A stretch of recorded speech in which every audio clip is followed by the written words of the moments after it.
Shalom. This is Brother Anwar Rakar, back with another lesson, giving all praises, honor, and glory to Yahweh, Bahashem, Yahweh Shai, Bahashem, Rakar Kodesh.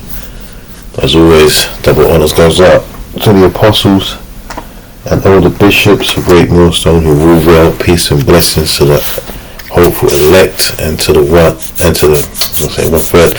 the great multitude.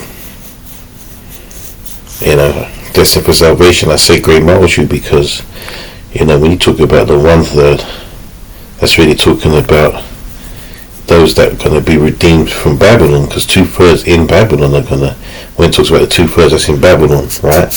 But, the Lord is going to have mercy on the nation, of the believers of our nation from, all nations, man, and the islands of the sea. When you read, Isaiah 11 tells you that, man. So I have to correct myself there.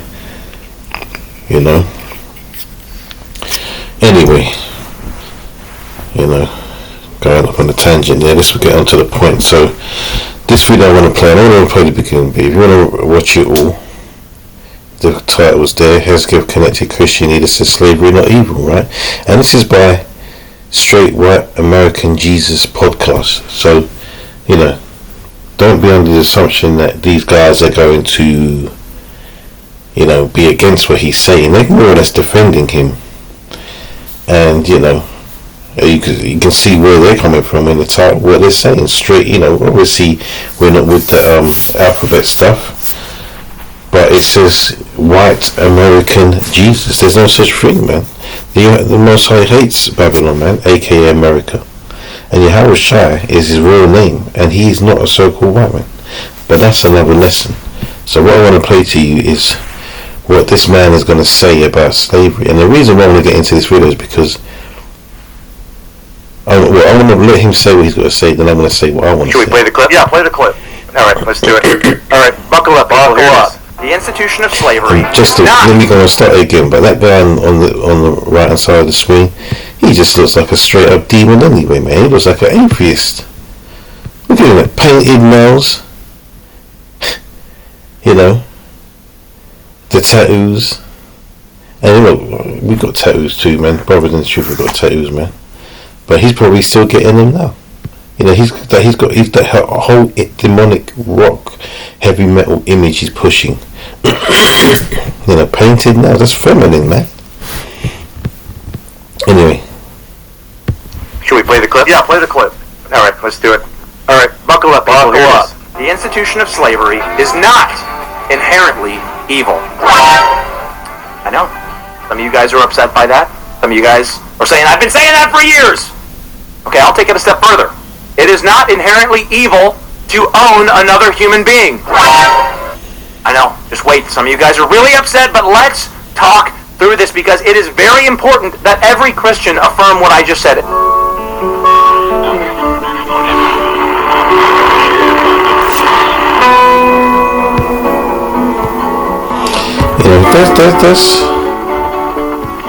That's really I'm going to play on that because you might be thinking, who cares about Josh Hames? If you look at Josh, these guys are just going to kind of defend him and say, he's not. They don't believe that he's actually, saying that slavery is good and stuff. Well, look, the scriptures tell you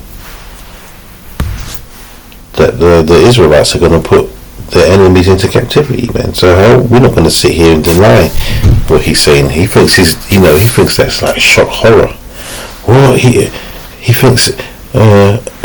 Slavery's good. Well, listen, man, there's a difference though, right? There's a difference between what he's talking about and what we're going to do. Oh, just spelling it wrong.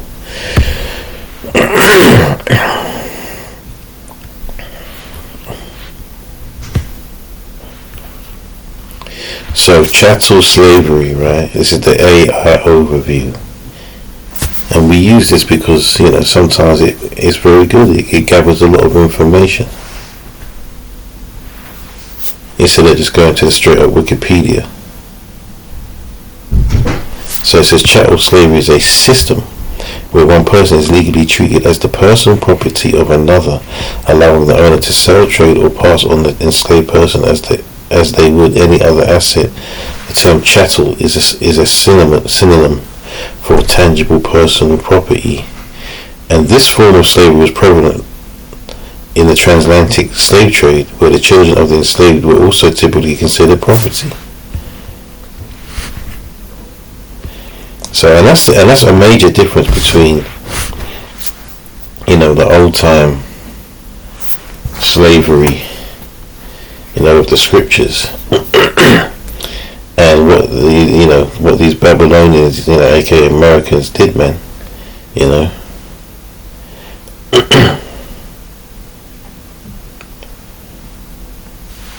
So reading on, it says, the enslaved person is legally considered property or chattel with no rights of their own. And it says hereditary, right?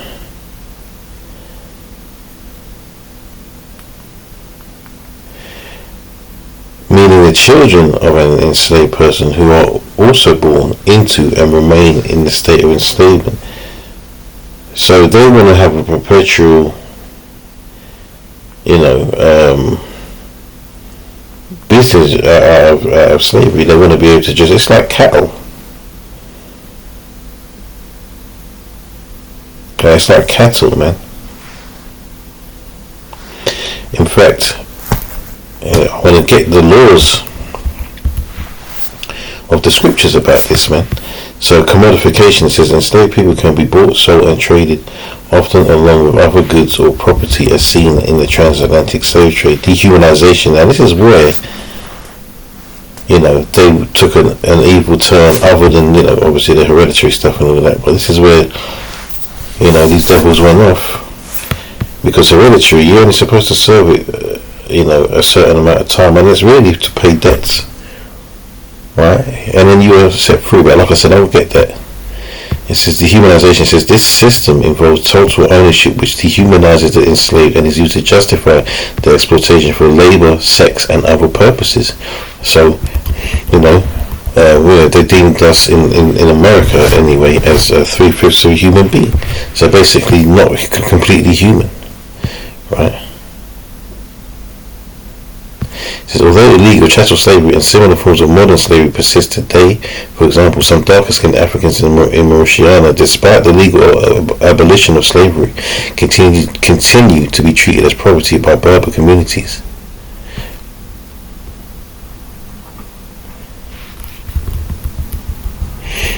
So,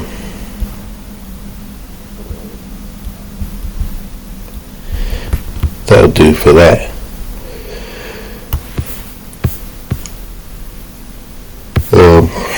Let's get that.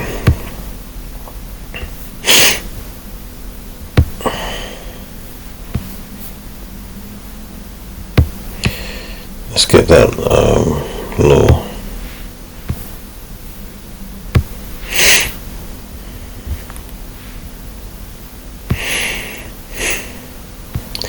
And look, it's a servant, a Hebrew servant. And remember, Hebrews aren't just Israelites, man. You have Hebrew Edomites, Hebrew Moabites,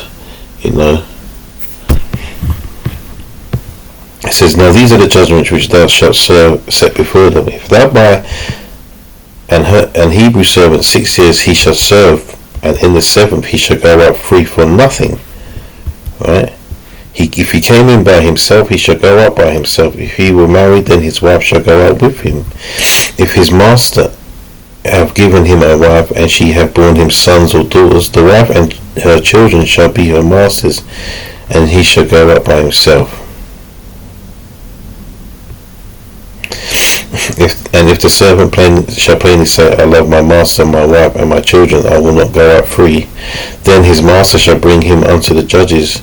He shall also bring him to the door or unto the doorpost, and his master shall bore his ear through with an awl, and he shall serve him forever. It just goes, there's lots of different stuff, but basically, look, you're not deemed as someone's property for you're not deemed as someone's property. It's a service. You're a servant, right? And then you can, if you want to say, You know, if you want to, basically serve your master forever because, the conditions are good for you and you have a wife and you have been born children and stuff, then you'll be his servant until, you perish. But it's not the same as what these guys did, right?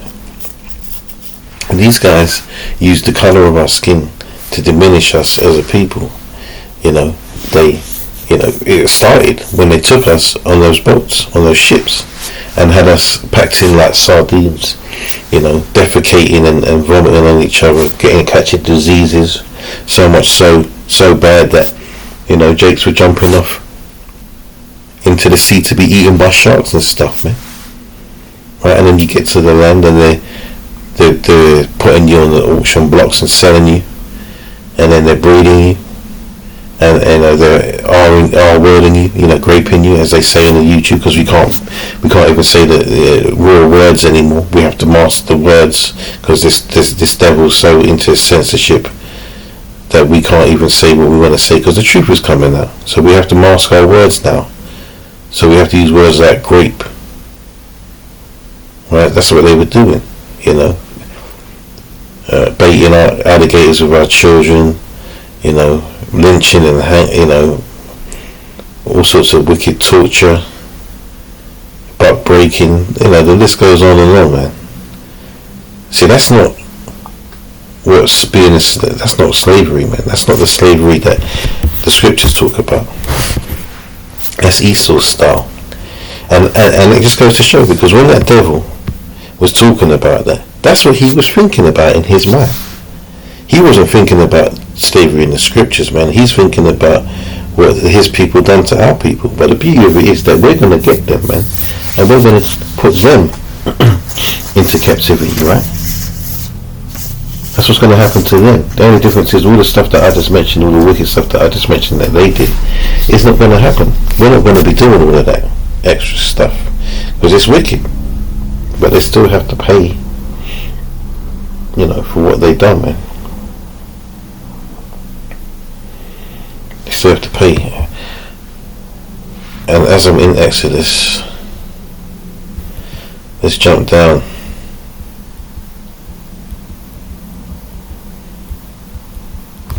To 16. And it says, and he that stealeth a man and selleth him, or if he be found in his hand, he shall surely be put to death. So, they didn't go over, they stole us, man.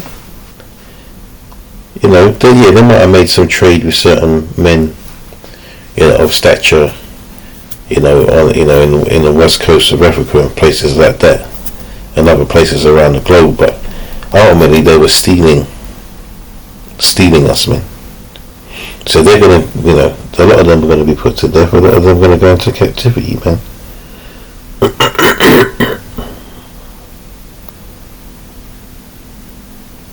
In fact, I might as well get this now as it's just trying to come into my mind.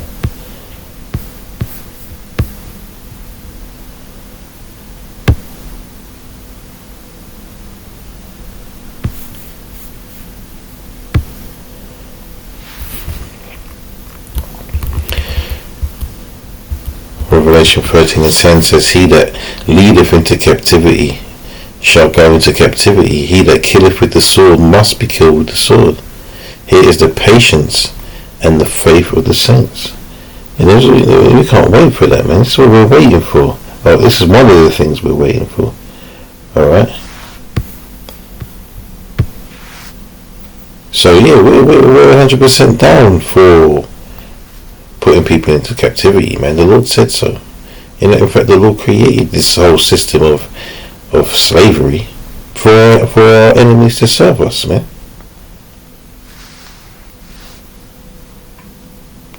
It's Isaiah 14:1 says, for the Lord will have mercy on Jacob, and will yet choose Israel, and set them in their own land, and the strangers shall be joined with them, and they shall cleave to the house of Jacob. Right? And those strangers are Israelites. Right? And they shall cleave unto the house of Jacob, and the people shall take them and bring them to their place, and the house of Israel shall possess them.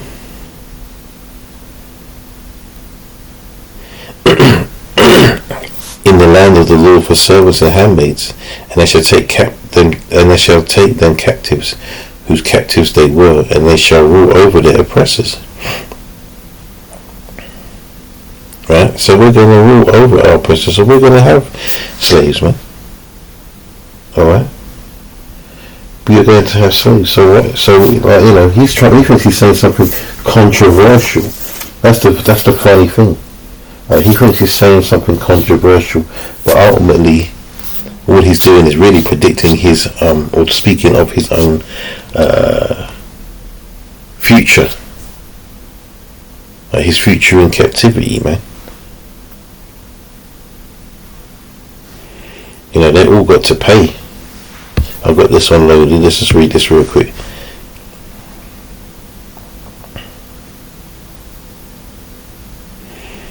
I'll get to the point. It says, verse 10 in 1 Maccabees chapter 2, it says, what nation hath not had a part in her kingdom and gotten of her spoils? This is why all of these nations have to pay.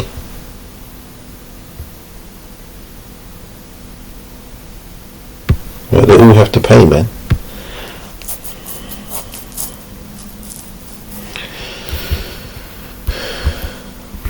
Now this is Esau's judgment, and it says, I must jump to the point. So Jeremiah 49:12 says, for thus saith the Lord Yahweh, behold, they whose judgment was not to drink of the cup have assuredly drunken. Right? Because, you know, Psalm 73 tells you, man, they are not in trouble as other men. Alright, so they haven't had any of these judgments and these curses put upon them. Right now, they have the blessing. Right? It says, and art thou he that shall altogether go unpunished? Thou shalt not go unpunished, but thou shalt surely drink of it.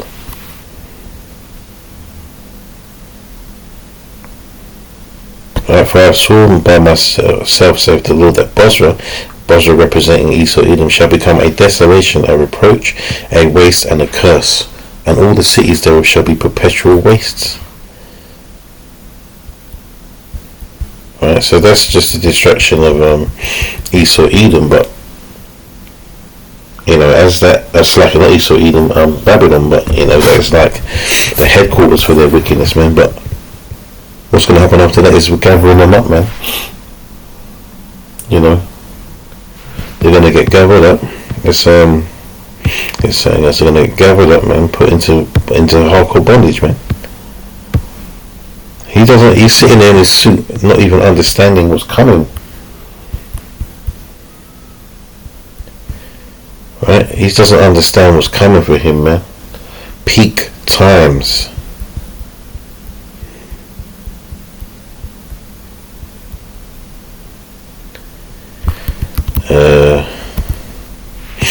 Jeremiah 13:12. Let's get some context. You know, these Edomites, they love context, man. For thus saith the Lord Yahweh, thy bruise is incurable, and thy wound is grievous. There is none to plead thy cause, that thou mayest be bound up. Thou hast no healing medicines, because everybody hates us. Right? Everyone is our enemy, which is why all the heathens round about must go into captivity, man. And look, I just read that. I just said that, so I'm gonna have to quickly. I'll jump back to this, but somebody just came to me to get.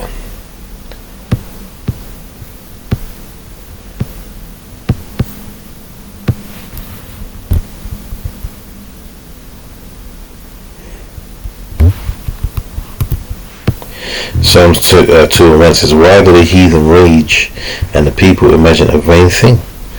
Because their vanity is thinking that they're always going to be running things, man. They're always going to be in control. They only have this control because of you know, the blessing that the Lord has given to them. You know. It says, the kings of the earth set themselves, and the rulers take counsel together against the Lord Yahweh, saying, against the Lord and against his anointed, saying, let us break their bands asunder and cast away their cords from us.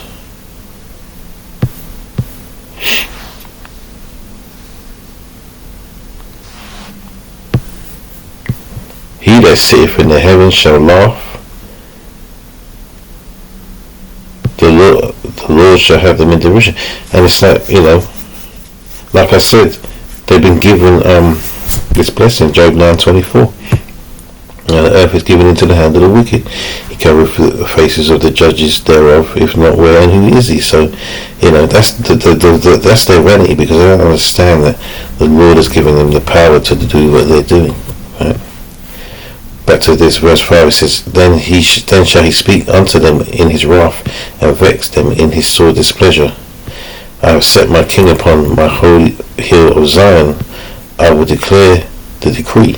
The Lord hath said unto me, thou art my son, this day have I begotten thee. Ask of me, and I shall give thee the heathen for thine inheritance, and the uttermost parts of the earth for thy possession. Right? So that's the captivity part, the slavery part, right?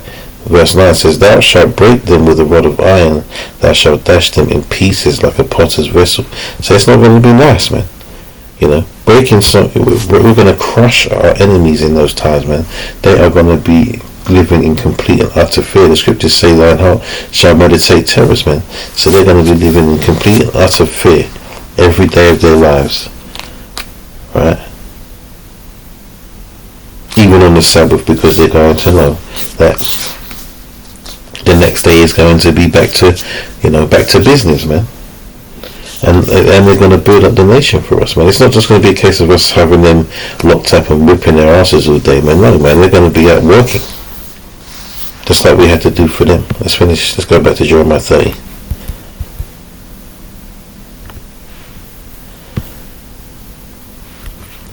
Verse 14 says, all thy lovers have forgotten thee, they seek thee not, for I have wounded thee with the wound of an enemy, with the chastisement of a cruel one, for the multitude of thine iniquity, because thy sins were increased. So the Lord has put this on us, this pressure on us. Esau, Edom think that they have this power, that they have done this to us, and they control us. Well, we just read that the Lord gave them the power to do so, right? So verse 15 says, why criest thou for thine affliction? Thy sorrow is incurable for the multitude of thine iniquity, because thy sins were increased. I have done these things unto thee. And here we go now. For therefore all they that devour thee shall be devoured, and all thine adversaries, every one of them. And I must say this every lesson. Psalms 83. Shall go into captivity, and they that spoil thee shall be a spoil, and all that prey upon thee will I give for a prey. For I will so it says all thine adversaries shall go into captivity, man. Right? So that's hardcore, that's the going into hardcore bondage. It says, for I will restore health unto thee, and I will heal thee of thy wounds, saith the Lord Jehovah, because they called thee an outcast, saying, this is Zion, whom no man seeketh after.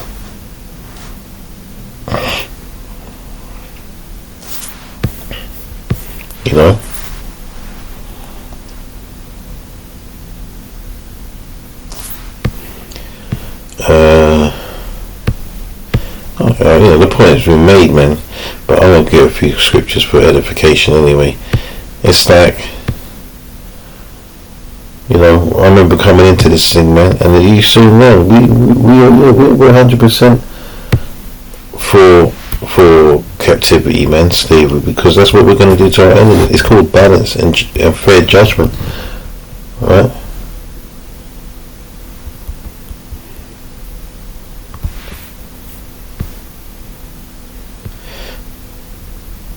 Revelation 2:25 says, but that which ye have already hold fast till I come, and he that overcometh and keepeth my works unto the end, to him will I give power over the nations, and he shall rule them with a rod of iron, as the vessels of a potter, and they shall be broken to shivers, even as I received of my Father. These are the things that don't come out in the churches, man. Alright? these are the things that don't come out in the churches because they're paid off. You know, it's just a bunch of devils that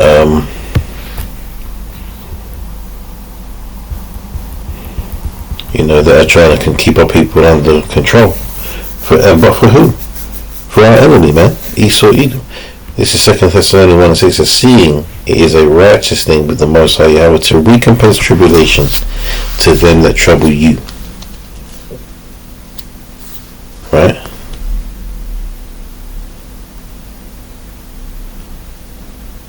And it says, and to you who are troubled, rest with us when the Lord Yahweh shall be revealed from heaven with his mighty angels in a flaming fire, taking vengeance of them that know not Yahweh and that obey not the gospel of our Lord Yahweh Mashiach, who shall be punished with everlasting destruction from the presence of the Lord and from his glory and from the glory of his power.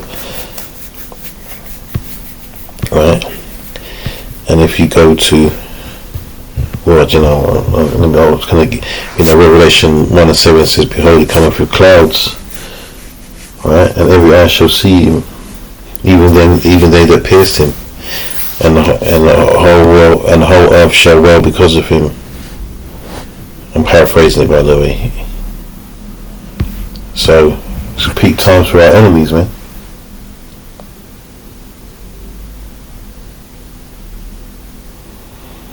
You know, it's just slavery, man. Yeah. There's nothing wrong with it, man. There's nothing wrong with it. You know, Scripture's talking about blood for blood. And all the things that we're talking about. Revenge is lawful, man. You know, these people. You know, these people have done us dirty, man, and now they're trying to turn around. What he's trying to do really there is rub it in our faces, man. He's trying to rub it in our faces to say, yeah, do you know what? You know, get over it, you ninjas, get over it, man. Right? You know, it happened, and yeah, we think it's a good thing. Yeah, well, keep that same energy when it's your turn. Because I doubt you will, because you don't understand how bad it's going to be. The Lord says to reward you double, man. That's in Revelation somewhere. But yeah, let me get this one. I'm going to close out here, man. This dramatically read, you know, I remember watching it in Birth of a Nation, and it was read dramatically, man. It was inspiring, man, because we know it's going to happen, man. Psalms 149:1, it says, praise ye the Lord Yahweh, sing unto the Lord Yahweh a new song, and his praise in the congregation of the saints. Let Israel rejoice in him that made him. Let the children of Zion be joyful in their king. Let them praise his name in the dance. Let them sing praises unto him with the timbrel and harp. For the Lord taketh pleasure in his people.